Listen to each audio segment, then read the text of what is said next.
language, mudslinging. We need to rise over and above this brand of politics. So if we have the ills, and I don't want to mention name, just to be very modest, of this kind of politics happening around our political circles, how then do we clean up? How do we clean up even as we're heading towards 2027, that you have the audacity even to do this in front of the head of state? I think for anyone to clean up anything that doesn't look clean or looks dirty, we have to first agree that it is dirty. Because even the motive to start cleaning, you have to be convicted that this is dirty. So you go ahead and now start thinking of how do I then do this? But this is why it becomes complicated with Murima Debate. When this is happening in other regions, the narrative coming from Murima is always one.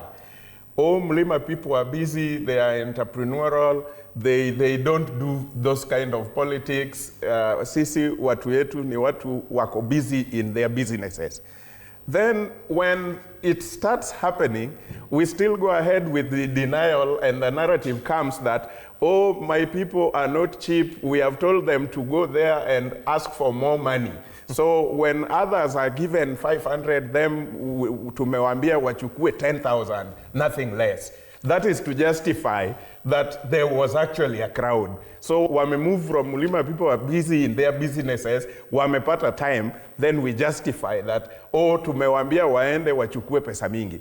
Then when Mbeere is happening, they are like, oh, Mbeere, if you know the history, at presidential level, they have always voted together with Murima, but at the grassroots level, they have always voted like that. So what am I saying? Before we accept that this is dirty, then we will not find a way to clean it, because in our mind, we are in denial. So we don't even take a minute to think, how do we get away from this kind of politics? When we still think it is not there, we don't have the reason to clean it. So the best thing is, Murima should first accept that we are actually ordinary, just like any other part of the country. And so it is dirty in this country, including Murima. So how do we then clean it? Some of them also speak the truth without knowing they're speaking the truth, like Peter and Jesus. When Peter was denying Jesus, he said, I don't know this man. The truth is, he didn't know that he was telling the truth. He didn't know that man. And because when he finally knew him, he accepted to be crucified. Because when he was denying him, he didn't know his power. When he got to realize his power and got to know him, he actually accepted, I want to be crucified with my head facing down.